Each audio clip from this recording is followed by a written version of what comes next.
Good morning, children. I am Mrs. Mani Meglai, your Maths teacher. In 9th standard Maths, today you are all going to learn real numbers, exercise 2.2. Let me recap the previous portion now. In last class, you have learnt about conversion of decimals into rational numbers. Do you remember that? Yes. Before that, let me discuss about what is meant by rational numbers and what are the decimal expansion. Okay, what is meant by rational numbers? Natural numbers, whole numbers, integers, fractional value are all said to be a rational numbers. If it is in a decimal value, then how will you find? If it is in a decimal value, if the decimal value is a terminating and the decimal value is a non-terminating and recurring, either may be a terminating or non-terminating and recurring means that two values are said to be rational numbers. நம்ம என்ன பார்த்துருக்கோம் rational நம்பர்ஸ்னால் natural number, whole number, integer, fractional value எல்லாமே rational நம்பர்ன்றதை நம்ம already பார்த்தாச்சு. Decimal வேல்யூவாக இருந்தால் அதை எப்படி ரேஷனல் நம்பர்ன்றதை நம்ம கண்டுபிடிப்போம்னு பார்த்தீங்கன்னா, ஒரு டெசிமல் வேல்யூ டெர்மினேட்டிங்காக இருந்தால், அப்போ டெர்மினேட்டிங்னா என்ன? ஃப்ராக்ஷனை நம்ம டிவைட் பண்ணும்போது ரிமைண்டர் ஆன்சர் 0ன்னு வந்துருச்சுன்னா உங்களுக்கு அந்த வேல்யூ டெர்மினேட்டிங். அதே ஃப்ராக்ஷன் வேல்யூவை டிவைட் பண்ணும்போது வேறு ஏதாவது ஒரு ஃப்ராக்ஷன் வேல்யூ கொடுக்குறாங்க, அதை நீங்கள் டிவைட் பண்ணுறீங்கன்னா வரக்கூடிய ரிமைண்டர் வேல்யூ, அதாவது ரிமைண்டரே வரல, எண்ட் ஆகாமல் போயிட்டே இருக்குன்னா அது பேர் நான் டெர்மினேட்டிங். கோஷனில் இருக்கிற வேல்யூ ரிப்பீட் ஆகிட்டே இருக்குது, வந்த நம்பரே திரும்ப திரும்ப வருதுன்னா அது ரெக்கரிங்னு படிச்சிருக்கோம். அப்போ நான் டெர்மினேட்டிங் அண்ட் ரெக்கரிங்காக இருக்கலாம், அப்படி இல்லைன்னா டெர்மினேட்டிங்காக இருக்கலாம். ஓகேவா? ஸோ இந்த ரெண்டு விதமான வேல்யூஸ் நம்ம என்னென்னு சொல்லுவோம்னா டெசிமல் எக்ஸ்பான்ஷன் சொல்லுவோம். அப்படி வர வேல்யூவை terminating or non terminating and recurring இந்த மாதிரி வந்துச்சுன்னா அந்த வேல்யூ நம்ம ரேஷனல் நம்பர்னு சொல்ல முடியும். ஸோ ரேஷனல் நம்பர்ஸ் என்னவா இருக்கலாம்? Natural, whole, integer, fractional value, terminating and நான் டெர்மினேட்டிங் அண்ட் ரெக்கரிங் இந்த மாதிரியும் இருக்கலாம். ஸோ இப்படியெல்லாம் இருந்துச்சுன்னா அந்த வேல்யூஸ் நம்ம என்னென்னு சொல்லுவோம்னா ரேஷனல் நம்பர்ஸ்ன்னு சொல்லுவோன்றதை பார்த்தோம். அந்த ரேஷனல் நம்பர்ஸை எப்படி டிவைட் பண்ணி டெர்மினேட்டிங் நான் டெர்மினேட்டிங்ன்றதை ஃபைண்ட் அவுட் பண்ணுறதை பார்த்தாச்சு. அண்ட் தென் ஒரு டெசிமல் வேல்யூவை எப்படி ரேஷனல் நம்பருக்கு கன்வெர்ட் பண்ணுறதுன்றதை பார்த்தாச்சு. And then length of the period of the decimal அந்த வேல்யூ நம்ம பார்த்துருக்கோம். ஸோ இதெல்லாம் ப்ரீவியஸ் கிளாஸில் எக்ஸ்ப்ளனேஷன் கொடுத்தாச்சு. Next thing, in this today's portion, what you are going to learn, today's subject is without actual division. Divide பண்ணக்கூடாது. How to find the decimal expansion? டிவிஷனே பண்ணாமல் இதனுடைய decimal எக்ஸ்பான்ஷனை கண்டுபிடிக்கணும். டெசிமல் எக்ஸ்பான்ஷன்னா என்ன? Terminating or non terminating and recurring. கொடுத்துருக்குற fraction value டெர்மினேட்டிங்கா அப்படி இல்லையா நான் டெர்மினேட்டிங் அண்ட் ரெக்கரிங்கா அப்படின்றத ஃபைண்ட் அவுட் பண்ண போகிறோம். அது பேர் தான் டெசிமல் எக்ஸ்பான்ஷன். ஸோ அப்போ என்ன செய்ய சொல்லியிருக்காங்க? டிவிஷன் பண்ணக்கூடாதுன்னு சொல்லியிருக்காங்க. டிவிஷன் பண்ணாமல் எப்படி நம்ம ஆன்சரை கண்டுபிடிக்கிறதுன்றது தான் இந்த எக்ஸசைஸில் பார்க்க போகிறோம். So now if rational number p by q, q not equal to 0, ஏதாவது ஒரு ரேஷனல் நம்பர் p by qன்னு எடுத்துக்கிறாங்க. அதாவது ஃப்ராக்ஷன் வேல்யூ, நியூமினேட்டரில் ஒரு வேல்யூ, டினாமினேட்டர் வேல்யூ எடுத்துக்க போகிறோம். அதில் என்ன கண்டிஷன் கொடுத்துருக்காங்க பாருங்கள், q not equal to 0, denominator value 0வாக இருக்கக்கூடாது. டினாமினேட்டர் வேல்யூ 0வாக இருந்தால் என்ன மீனிங்? அன்டிஃபைன்ட் ஆகிடும். அந்த மாதிரி ஒரு வேல்யூவே கிடையாது, டிவிஷனே பண்ண முடியாது. அப்போ க்யூவோட வேல்யூ எப்பயுமே 0வாக இருக்கக்கூடாது, டினாமினேட்டரில் வர வேல்யூ 0வாக இருக்கக்கூடாது. If a rational number p by q, q not equal to 0 can be expressed in the form. இந்த ஃபார்ம் பார்த்துங்க, இந்த ஃபார்மில் எக்ஸ்ப்ரெஸ் ஆகணும். இது என்ன ஃபார்ம்னு பாருங்கள், p by 2 power m into 5 power n. இதுதான் உங்களுக்கு ஜென்ரல் ஃபார்ம். வித்தவுட் ஆக்சுவல் டிவிஷனுடைய ஜென்ரல் ஃபார்மேட் இது தான். ஸோ அந்த ஃபார்மேட்டோடைய கண்டிஷன் பார்க்கலாம் இப்போது. Where p belongs to z. What is mean by z? z is a integer. அப்போ pயோட வேல்யூ என்னவா இருக்கணுன்றாங்க? இன்டீஜர்னு சொல்லியிருக்காங்க. இன்டீஜர்னால் என்ன? Positive value, negative value along with 0. இது எல்லாமே இன்டீஜர்ஸ்ன்னு சொல்லுவோம். அப்போ நியூமரேட்டரில் இருக்க p வேல்யூ இன்டீஜர்ஸாக இருக்கலாம்னு சொல்லிட்டாங்க. And then mn belongs to w. m-ம் n-ம் எப்படி இருக்கணும்? belongs to w-வாக இருக்கணும்னு சொல்லியிருக்காங்க. w means whole numbers. So whole நம்பராக இருக்கணும், m வேல்யூவும் n வேல்யூவும். அப்போ என்னவா இருக்கலாம்? 0 இருக்கலாம், 1 2 3 4 எது வேணாலும் இருக்கலாம், எண்டே ஆகாது ஹோல் நம்பர்ஸ்க்கு. ஸோ நியூமரேட்டர் வேல்யூ இன்டீஜர், டினாமினேட்டரில் இருக்கிற பவரில் இருக்கிற m value n value whole நம்பர்ஸாக இருக்கணும்னு கண்டிஷன் கொடுத்துட்டாங்க. Then rational number will have a terminating decimal expansion. அப்படி இந்த ஃபார்முக்கு இருந்துச்சு, கொடுத்துருக்குற ஃப்ராக்ஷன் வேல்யூவை டிவைட் பண்ணாமல் நம்ம செக் பண்ணும்போது இந்த ஃபார்மேட்டுக்கு அந்த வேல்யூ இருக்குது, சாட்டிஸ்ஃபை ஆகுது அப்படின்னா அந்த கொடுத்துருக்குற வேல்யூ டெர்மினேட்டிங் டெசிமல் எக்ஸ்பேன்ஷன். டெர்மினேட்டிங்னா என்ன அர்த்தம்? டிவைட் பண்ணால் ரிமைண்டர் ஆன்சர் 0 வந்துடும். அப்போ டெர்மினேட்டிங்கிறத நம்ம ஐடென்டிஃபை பண்ண போகிறோம் டிவிஷனே பண்ணாமல். Otherwise, the rational number will have a non-terminating and recurring decimal expansion. Suppose இந்த ஃபார்முக்கு இல்லை அப்படின்னா அந்த வேல்யூ கொடுத்துருக்குற fraction value non terminating and recurring decimal எக்ஸ்பேன்ஷனாக இருக்கும்னு சொல்லிட்டாங்க. ஸோ எப்படின்றத நம்ம இந்த சம்மை வந்து செக் பண்ண போகிறோம். Now fifth sum, continuation of exercise 2.2. 2.2ல லாஸ்ட் ரோமன் ஃபிஃப்த் சம் பார்க்க போகிறோம். வித்தவுட் ஆக்சுவல் டிவிஷன் பண்ணக்கூடாது சொல்லிட்டாங்க. Which of the following rational numbers will have terminating decimal expansion? இதுக்கெல்லாம் terminating decimal expansion வருதுன்றத டிவிஷன் பண்ணாமல் கண்டுபிடிக்க போகிறோம். ஃபஸ்ட் சம் பாருங்கள், 7 divided by 128. ஃபஸ்ட் நம்ம என்ன செய்யணும்? டோட்டலாக 4 சம்ஸ் இருக்குது. அதில் ஃபஸ்ட் சம் பார்க்க போகிறோம். ஃபஸ்ட் சம்மில் என்ன செய்ய போகிறோம் பாருங்கள், டிவிஷன் பண்ணக்கூடாதுன்னு சொல்லிட்டாங்க. ஸோ டிவிஷன் பண்ணாமல் இது டெர்மினேட்டிங்காக நான் டெர்மினேட்டிங் அண்ட் ரெக்கரிங்கான்றதை கண்டுபிடிக்க போகிறோம். ஸோ ஜென்ரலாக நம்ம வந்து டைரெக்டாகவே போட முடியும். சில ஸ்டூடெண்ட்ஸ் டைரெக்டாகவே ஐடென்டிஃபை பண்ணுவீங்க. சில ஸ்டூடெண்ட்ஸ் வந்து ப்ரைம் ஃபேக்டரைசேஷன் போட்டால் தான் ஆன்சர் கண்டுபிடிக்கிற மாதிரி ஃபீல் பண்ணுவீங்க. ஸோ நீங்கள் ப்ரைம் ஃபேக்டரைசேஷன் எந்தெந்த இடத்துலலாம் நீடடோ அங்கே யூஸ் பண்ணிக்கலாம். ஸோ வேல்யூ பிக்கஸ்ட் வேல்யூவாக இருக்குது அப்படின்னா ப்ரைம் ஃபேக்டரைசேஷன் யூஸ் பண்ணுங்கள். ஃபஸ்ட்டு என்ன செக் பண்ணணும்னு சொல்லிடுறேன். Numerator denominator must not have a common factor. நியூமரேட்டருக்கும் டினாமினேட்டருக்கும் கேன்சலேஷன் இருக்கக்கூடாது. அப்படி கேன்சலேஷன் இருக்குன்னா கேன்சலேஷன் பண்ணிட்டதுக்கப்புறமா சம் போடுங்க. ஸோ ஃபஸ்ட்டு செக் பண்ண போகிறோம். 7ம் 128க்கும் காமன் ஃபேக்டர்ஸ் இல்லை.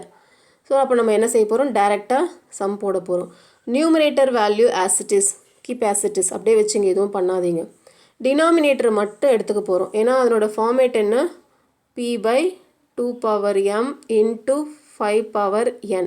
இந்த ஃபார்மேட் தான் ஜென்ரல் ஃபார்ம். ஸோ பியோட வேல்யூ 7 தெரிஞ்சு போச்சு. இந்த 128 நம்ம ஸ்ப்ளிட் பண்ண போகிறோம் using prime factorisation method. So இந்த ஃபார்மேட்டுக்கு மாற்ற போகிறோம். 128 எடுத்துங்க. இது 2 டேபிளில் டிவிசிபிள் ஆகும். எப்படி கண்டுபிடிச்சோம்? ஏன்னா லாஸ்ட்டில் இருக்கிற இந்த யூனிட் பிளேஸ் வேல்யூ 8 வந்து 2 டேபிளில் கண்டிப்பாக டிவிசிபிள் ஆகும். அப்போ 2 நான் எடுத்துக்கிறேன். 6 2s are 12, 4 2s are 8. Again 4 வந்திருக்கு உங்களுக்கு. யூனிட் பிளேஸ் வேல்யூ 4ன்றதுனால 2 டேபிளில் டிவிசிபிள் ஆகும். 2 எடுத்துக்கிறேன். 3 2s are 6, 2 2s are 4. And then இதில் யூனிட் பிளேஸ் வேல்யூ 2 வந்திருக்கு. ஸோ 2 டேபிளில் டிவிசிபிள் ஆகும். 2 எடுத்துக்கிறேன். 1 2 is 2, ரிமைண்டர் 1 வரும். 6 2s are 12. 16 இருக்குது. 8 2s are 16. ப்ரைம் வேல்யூஸாக எடுங்க. நிச்சயமாக நீங்கள் ப்ரைம் வேல்யூஸ் எடுத்தால் தான் சம் கரெக்டாக வரும். So 8 2s are 16, 4 2s are 8, 2 2s are 4, 1 2 is 2. So நம்ம இந்த 128 வேல்யூவை ப்ரைம் ஃபேக்டரைசேஷன் யூஸ் பண்ணி டிவைட் பண்ணிட்டோம். இப்போ நீங்கள் என்ன செய்யணும் அப்படின்னா, கொஸ்டின் எழுதிக்கோங்க. Numerator value as it is அப்படியே எழுத போகிறோம். அண்ட் தென் 128 நம்ம ஸ்ப்ளிட் பண்ணிட்டோம். எத்தனை 2 வந்திருக்கு பாருங்கள், 1 2 3 4 5 6 7. So 2 occurs 7 times. So this can be written as 2 power 7. 2 power 7 எழுதிட்டோம். நம்மளோட ஜென்ரல் ஃபார்மேட் என்ன, 2 power mன்னு சொல்லியிருக்காங்க. இப்போ இந்த வேல்யூ வந்துருச்சு. mக்கு பதிலாக 7 இருக்குது. அடுத்தது என்ன சொல்லியிருக்காங்க, இன்ட்டு 5 power n. இந்த ஃபார்மேட்டும் வரணும் உங்களுக்கு. 5ன்னு ஏதாவது வேல்யூ இங்கே இருக்கா பாருங்கள், 5ன்னு இல்லை. ஆனால் நம்ம 5ன்றதை நம்ம சேர்த்து எழுதிக்கலாம். எப்படி எழுத முடியும் அப்படின்னா, 5 power 0ன்னு நான் கொடுக்குறேன். Any value to the power 0 equal to 1. Already இது வந்து லா ஆஃப் எக்ஸ்போனன்ஸில் நம்ம படிச்சிருக்கோம். அப்போ எந்த ஒரு வேல்யூவோட பவரில் 0 இருந்தாலும் ஆன்சர் 1ன்னு எழுதலாம். ஏன் மிஸ் இது எழுதணும்னு நீங்கள் கேட்கலாம். நமக்கு ஜென்ரல் ஃபார்மேட் என்ன, இதுதான் உங்களுடைய ஜென்ரல் ஃபார்மேட். அந்த ஃபார்மேட்டுக்கு தேவையான வேல்யூஸை நம்ம வந்து இந்த வேல்யூலே கிடச்சிருச்சு, டிவைட் பண்ணும் போதே கிடச்சிருச்சுன்னா நம்ம எக்ஸ்ட்ரா எதுவுமே எழுத தேவையில்லை. அந்த வேல்யூவில் ஏதாவது ஒன்று மிஸ் ஆகுது, ஃபார் எக்ஸாம்பிள் இப்போ 2 வந்துருச்சு, 5ன்றது மிஸ் ஆகுது அப்படின்னா நான் 5 power 0ன்னு எழுதுனா மீனிங் மாறாது இந்த இடத்துல. எப்படி மாறாது பாருங்கள், 7/2 பவர் 7, 2 பவர் 7ஓட வேல்யூ தான் 128. 5 பவர் 0னா என்ன, 1. அப்போ 1 into 128 gives 128 தான், மீனிங் சேஞ்ச் ஆகலை. அப்போ ஆட்டோமேட்டிக்காக நமக்கு தேவையான வேல்யூவை இந்த மாதிரி அசம்ஷன் எடுத்துக்கலாம். புரியுதுங்களா?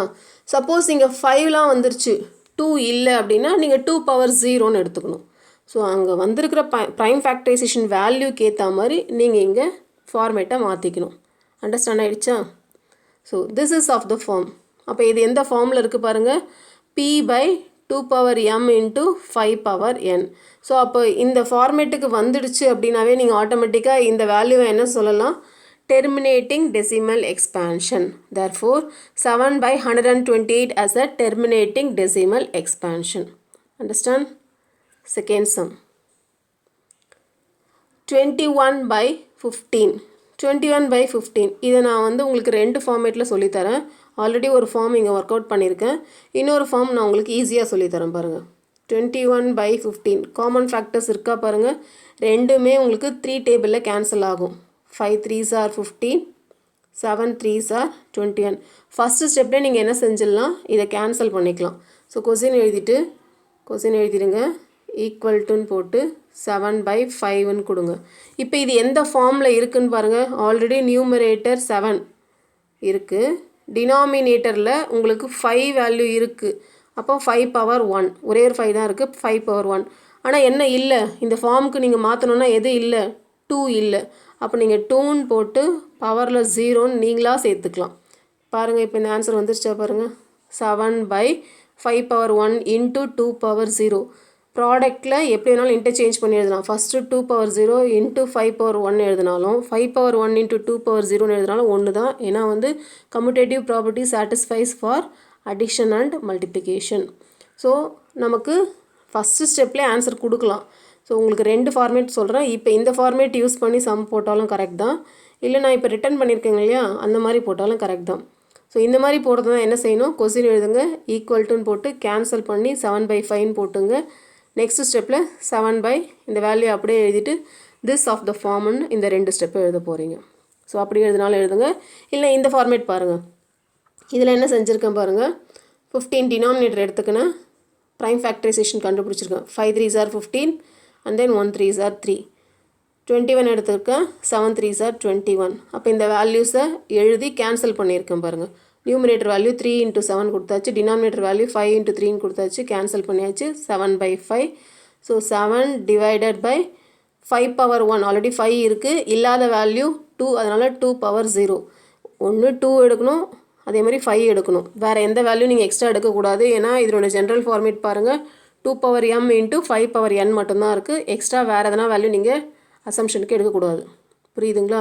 So this of the form, therefore 21/15 as a terminating decimal expansion. இந்த ஃபார்மேட்டுக்கு வந்துடுச்சு, அதனால் இது terminating decimal expansion சொல்கிறோம்.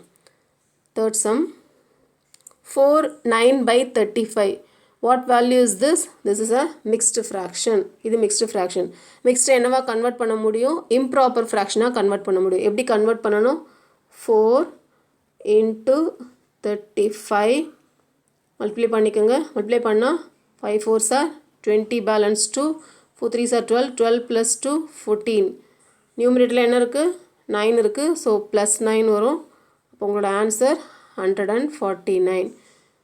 4 வந்து 35ஓட மல்டிப்ளை ஆகணும், வர ஆன்சரோட 9 ஆட் ஆகணும். ஸோ 149 நியூமரேட்டர் வேல்யூ வந்துடுச்சு. Denominator as it is denominator value. இதை ரஃபருக்கு நோட் பண்ணிக்க போகிறீங்க. அண்ட் தென் காமன் ஃபேக்டர்ஸ் எதனா இருக்கான்னு பாருங்கள். காமன் ஃபேக்டர்ஸ் எதுவுமே இல்லை. So numerator value as it is numerator அப்படியே தான் இருக்கும், டினாமினேட்டர் மட்டும் ப்ரைம் ஃபேக்டரைசேஷன் வேல்யூ கண்டுபிடிக்க போகிறீங்க. 35ன்னும் போது 5 டேபிளில் மட்டும்தான் வரப்போகுது உங்களுக்கு. ஸோ 5 எடுத்துக்கிறேன். 5 தான் எடுக்கணும்னு இல்லை, 7 கூட எடுக்கலாம், ஏன்னா 7ம் ப்ரைம் நம்பர் தான். ஸோ 5 எடுத்துக்கிறேன். 7 5s are 35, 1 7 is 7. So answer என்ன வரும், 5 7 வரும். 5 1 டைம் வந்திருக்கு, 7 1 டைம் வந்திருக்கு. என்ன வேல்யூ இல்லை, 2 வேல்யூ இல்லை. அப்போ 2 பவர் 0ன்னு எக்ஸ்ட்ரா சேர்த்துக்கலாம், தப்பு கிடையாது. ஆனால் இதில் எக்ஸ்ட்ராவாக இன்னொன்று என்ன வந்திருக்கு, நான் என்ன சொல்லியிருக்கேன், 2 வரணும் 5 வரணும் தான் சொல்லியிருக்கேன். எக்ஸ்ட்ராவாக என்ன வந்திருக்கு, 7 வந்திருக்கு. 7 எக்ஸ்ட்ராவாக வந்ததால் கண்டிப்பாக இது டெர்மினேட்டிங் வேல்யூ கிடையாது. So this is not of the form p by 2 power m into 5 power n. Therefore 4 9 by 35 as a non-terminating and recurring decimal expansion. இது end ஆகாதுன்றது தெரிஞ்சு போச்சு.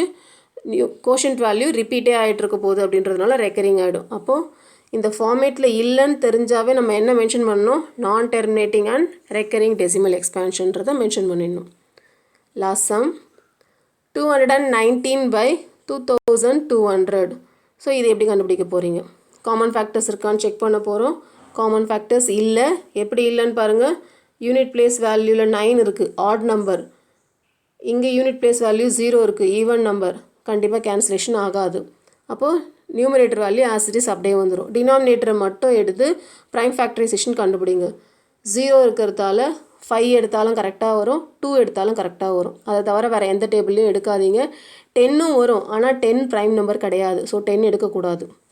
நான் 2 எடுத்திருக்கேன். 1 2 is 2 1 2 is 2 00 அப்படியே வந்துடும். அகெயின் 2 எடுத்திருக்கேன். 5 2s are 10 reminder 1 5 2s are 10 0 as it is அப்படியே வந்துடும். 2 2s are 4 ரிமைண்டர் 1 வரும். 7 2s are 14 reminder 1 5 2s are 10. Again இது 5ஆக இருக்குது. ஸோ 5 டேபிளில் தான் வரும். 5 எடுத்திருக்கேன். 5 5s are 25 reminder 2 5 5s are 25. 5 வந்திருக்கிறதால 5 எடுத்திருக்கேன். So 1 5 is 5 1 5 is 5. இந்த வேல்யூவை டினாமினேட்டரில் கொண்டு வாங்க. 2 எத்தனை அக்கர் ஆகிருக்கு? 2 times. So 3 times. 2 occurs 3 times, 2 power 3. 5 occurs 2 times, 5 power 2. 11 occurs 1 time, so 11 power 1. திரும்பவும் இந்த இடத்துல 11ன்றதை போடணும். போட்டாலும் ஒன்று, போடலினாலும் தப்பு கிடையாது. ஆனால் இந்த 11ஐயும் இன்க்ளூட் பண்ணி எடுத்துக்கிறோம் நம்ம. ஸோ 11 power 1 ஆகிடுச்சு. இதில் பாருங்கள் 2 வேல்யூ வந்திருக்கு, 5 வேல்யூ வந்திருக்கு. ஜென்ரல் ஃபார்முக்கு தேவையானது ரெண்டும் இருக்குது. ஆனால் எக்ஸ்ட்ராவாக என்ன இருக்குது? 11 எக்ஸ்ட்ராவாக வந்துருச்சு. So this is not of the form p by 2 power m into 5 power n. Therefore the given value is a non-terminating and recurring decimal expansion. Okay children, thank you all of you. Have a nice day.